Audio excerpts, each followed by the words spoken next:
But essentially, this very private family man is a loner who has managed to blend poetry and music and humour into a unique and very curious mix.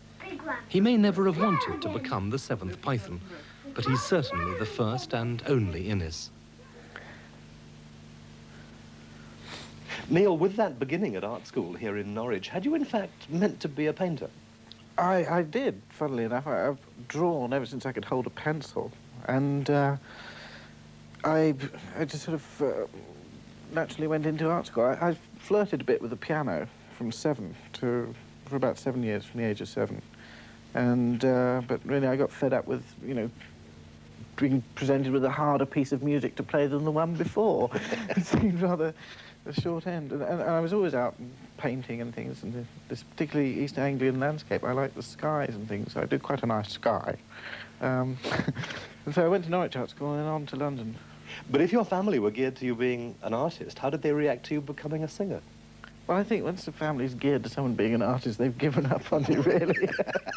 I mean, it's all very well going out with your paints into the countryside and being a painter. That's fine. You go to an art school and you get muddled up with various isms and schisms and reasons for doing things, and I got rather bored with this at art school, and there's too much art speak going on. And this is when the Bonzos, you know, sort of just got together out of a similar frustration. Where was that? It was all in London. We all went to different art schools, Royal College Central, you know, all of them, just about. And how on earth we all met, you know, as we did, but we did. And we rehearsed at the Royal College canteen of a Tuesday night. And where did the title come from? Ah, out of a hat. Bonzo Dog was a study little postcard character. Dada was originally, you know, the Dada movement. No one could understand, so we called it Doodah. A band, you know, group of musicians. Well, as a reminder of those long-lost days, one of the most popular songs you ever did with them was, in fact, called Jollity Farm. Let's hear that again. Why not? How long did that Bonzo group survive? Too long, I think. No, 5 years, 5 years. It was great fun. I don't regret a day of it. In our Easter vacation before we took our finals, we went and we played 2 clubs. We played Newcastle and Sunderland. You know, it's called doubling. We played 2 clubs a night. And we lugged grandfather clocks, which did one gag, you know, it exploded and up and down stairs and in and out of a comma van. And the result of this was a 6-week booking when we'd taken our finals. So we literally left art school and went straight on the road. And that's probably why it demised in the end, because we did it for 5 years without a holiday. We all just parted the best of friends, very tired. And did you part with any idea of what you were going to do next? No, that was rather good, actually. I remember thinking after the last concert, you know, this is the end of something, and I thought, well, it could quite easily be the beginning of something else. And I thought of all the things I'd wanted to do, but I couldn't because of them, and it started to, you know, take off again afterwards. How exactly? Well, I mean, I thought I could write some music that could actually be played properly without having... So I did go through a sort of serious patch. But then I was sort of soon winkled out of it by the Pythons. Eric rang me up one day. And because maybe we should explain, the Bonzos met Mike and Terry and Eric and Terry Gilliam doing a thing called Do Not Adjust Your Set. This is before the Pythons were Pythons. And so when Eric rang up one day, he said, "Oh, warm-up, man, can't make it. You know, can you do it?" You know, I said, "I don't do warm-ups." He said, "Well, it's 25 quid." I said, "Done." So that's how we got back together again. And then it was with Eric Idle that you went on to Rutland Weekend Television. That's right, yes. What was that? Well, it was odd. We were doing Drury Lane. Python were doing Drury Lane, and they'd sort of...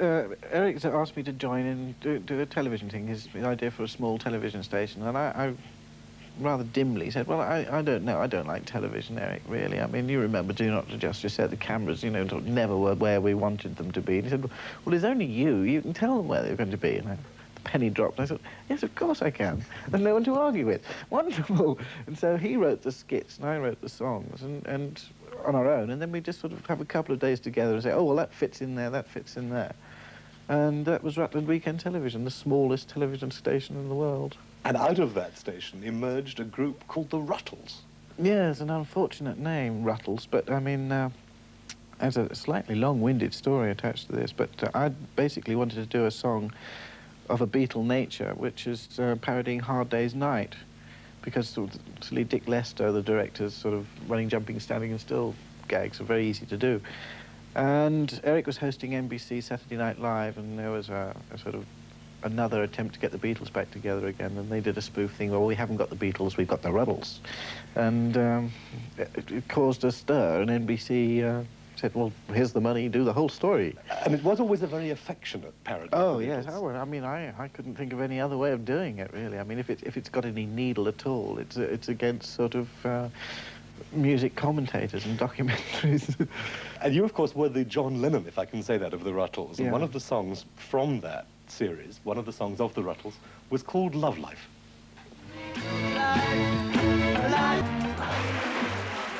Did Rutlemania take over America the way Beatlemania had? It did, yes. I mean, the awful thing about Rutles is that it seems to have followed exactly that if you parody something, it sooner or later turns out to be true, and it ended up with a certain amount of litigation going on. But everybody involved on it really enjoyed working on it, because the Beatles held a special notch, you know. I mean, that Love Life thing was when they said, what's the real one called now? All You Need Is Love. I mean, that was a special moment that sort of, you know, everyone believed it in the optimism. And so, I mean, when people said to us, I suppose you're going to do the Rutland Stones now, we said, no, there's no other band you can do that with. But did the Beatles themselves ever comment on the parody? Oh, yeah, well, George was in it, you know, up to his neck, you know. He was a great, you know, supporter of the whole venture. Paul was amused, I think, but I mean, he was rather miffed because he brought out an album at the same time ours came out, and of course he was constantly being asked, well, what do you think of the Rutles? And in the end he was saying, no comment, you know. But, and I think Ringo liked the first part and not the second part, or the other way around, I can't remember. And John saw it, and it was, you know, very kindly sent a message back via his lawyer saying, you know, he liked it, and just watch out for this one particular song, which we lost. And one feature of the Rutles, and indeed the Guinness Book of Records, is the enormous amount of care in filming that you put into these songs. They're not just a bloke with a guitar, they are almost entire short stories in a way. Well, so the work must be very long. Well, yeah, I think the fun of, you know, using the television as a television, you know, as you see it, I mean, lots of things happen on television, to try and almost recreate the sort of thing that happens every day on the screen. I mean, you might, from an interview in a studio to someone on film out in the street and this sort of thing, you can do lots of things with film. And so when you, say, like with the Rutles, you take care over mixing your fake stuff with the real stock film and things like that to almost make the illusion work. But like with the Guinness Book of Records, to carry a song, you've almost got to write a silent movie. A good example of that, in fact, was a song called Drama on a Saturday Night, a rather sad story about a girl who becomes a beauty queen, if you remember, and then she finds fame as a page 3 model and finally marries a playboy millionaire, but then things begin to go badly wrong. Drama on a Saturday night. Drama on a Saturday night. Story of human emotion. Wave up! Wave up! Neil, for a singer, what's the difference between that kind of job, which is really an immense production number involving film and scripting and studio and a lot of television techniques, and the kind of singing you were doing with the Pythons, simply with a microphone on a platform in front of 2,000 people? Well, that's it. You've put it on in a nutshell. If you're in front of 2,000 people, or 10,000, like in the Hollywood Bowl, you're stood there with a guitar, and that's it. And the song has to work with the guitar. You know, you've got no other things to, you know, at your disposal to sort of tart it up with. But if you do the same number on television, and you don't want to just stand there with a guitar on television, which I don't particularly want to. I think, why not use the television screen for what it's normally doing? That's chucking all sorts of images at you right, left and centre.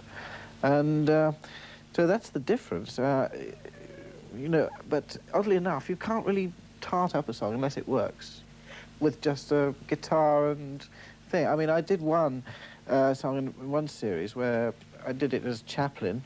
It was all a sort of very French sort of song about domestic bliss. And I did it all as Chaplin, dressed up as Nick Cabaret and things like that. But when I do it live, I'll show you. Please how do. I do it live.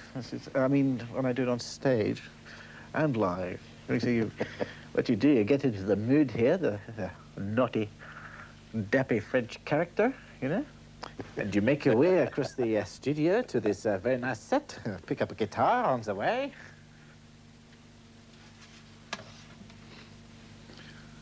Hello? I'd like now to do a song for you in French, or at least in a French accent. Phew, I can hear some of you saying. This song has been specially arranged for me for one guitar and one donkey. This is the guitar, and this is the donkey. Hee-haw, hee-haw, hee-haw, hee-haw, hee-haw, hee-haw, hee-haw, hee-haw, hee-haw, hee-haw, hee-haw, hee-haw, hee-haw, hee-haw. We have no time for lovers' games of hide and seek or cat and mouse. I come home tired, you call me names, you work all week at keeping house. I understand the drudgery of what you do, but don't you think the office is the same for me? You ask me to unblock the sink. Life is getting shorter, nickel, diamond, quarter.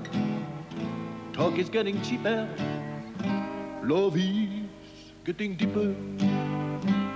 Hee-haw, hee-haw, hee-haw, hee-haw, hee-haw, hee-haw, hee-haw, hee-haw, hee-haw, hee-haw, hee-haw, hee-haw, Mitterrand. I get to work under the sink, I bang my head, the spanner slips. I cut my hand and wish I had a drink, but cursed instead the water drips. You nag at me, I raise my voice, the baby's toys are on the floor. You say be quiet, I have no choice, the slightest noise disturbs next door. Life is getting shorter, nickel, diamond, quarter. Talk is getting cheaper, love is getting deeper. Hee-haw, hee-haw, hee-haw, hee-haw, hee-haw, hee-haw, hee-haw, hee-haw, hee-haw, hee-haw, hee-haw, hee-haw, Saint-Tropez. The kettle boils, the baby cries, I pick him up, his little teeth are coming through. I dry his eyes, you break a cup, and underneath the kitchen light, your pretty face is close to tears, and so my heart goes out to you.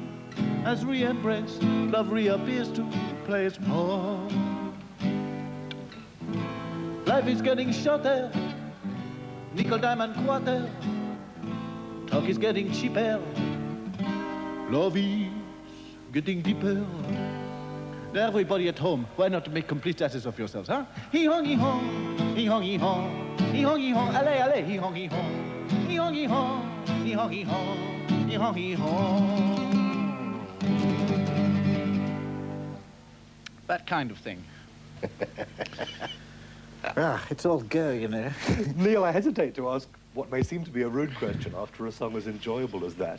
But do you think of yourself purely as a singer of light, jokey, comic songs, or would you rather be thought of as something more socially significant? Well, I don't know. I suppose I'm something of a manic depressive at heart, and that's why I sort of have comedy as a sort of to offset it.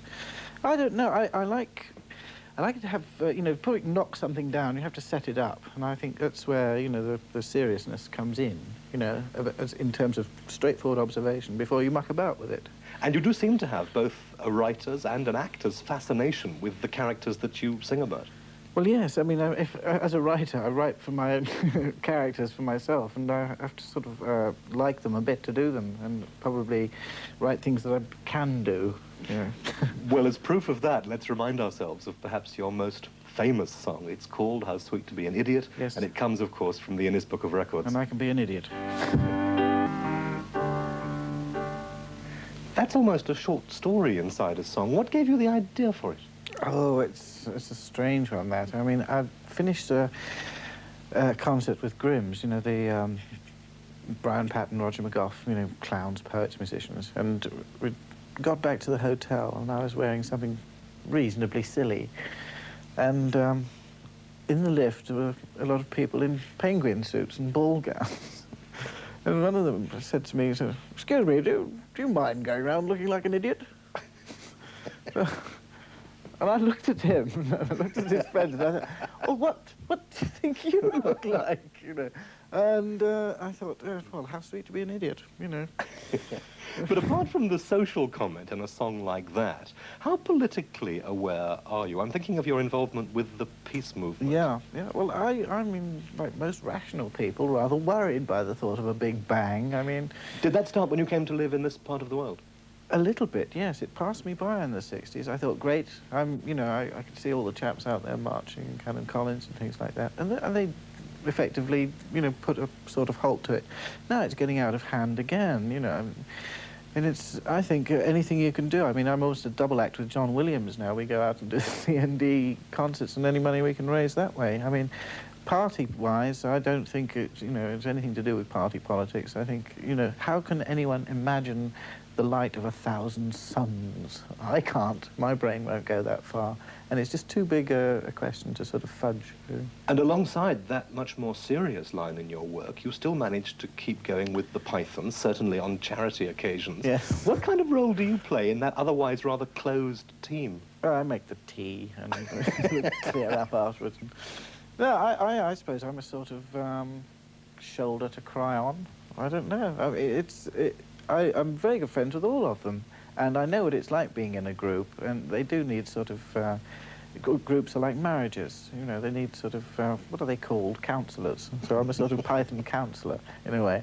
They'll probably hate me for saying that, but... And you've recently made a film with one of them. It's Michael Palin's film, The Missionary. You seem to make a habit of getting bonked on the head by the Pythons. Yes, they do hate me. Yeah. And here's one of those occasions. It's, in fact, when you're singing in a sleazy music hall as Denon Elliott, playing a bishop, arrives to rescue some fallen girls. Worthy work. That a little girlie, do what I want you to. Oh, from the busy early bully, I've got lots to say to you. Look at them. I can't bend. I'm old. I suppose you think that's funny. Is that the knockout start to a whole new Neil in his film career? No, it's probably the end of it, actually. I've got the biggest close-up in the whole film, actually. But that's all I do in the film. The close-up cost me a tenner. But now looking back, you're what, 38? You've been a singer and an actor and a filmmaker and, in many ways, one of the most versatile musical talents around. Has the career gone roughly the way you thought it was going to? I never imagined it was going to be my career. I sort of drifted into it. People often write me letters saying, how do you get into show business? And I haven't got a clue, really. I just drifted into it from art school. But I feel rather fortunate in that I can sort of, you know, do my interests, which are music and visuals, in television and films. You know, it's rather lucky. But looking to the future, is there a faint danger that you're still classified as a faintly cosy, jokey singer and nothing really more serious than that? Well, I don't mind really. I mean, you get all sorts of responses from people. Some people just like the laugh. Some people actually see the thing. Brian Patton used to say something, as long as you've got one guy with the windscreen wipers going, really, you're all right. And I've no desires to become a mega star or anything like that. If I can just keep working, I'm very happy.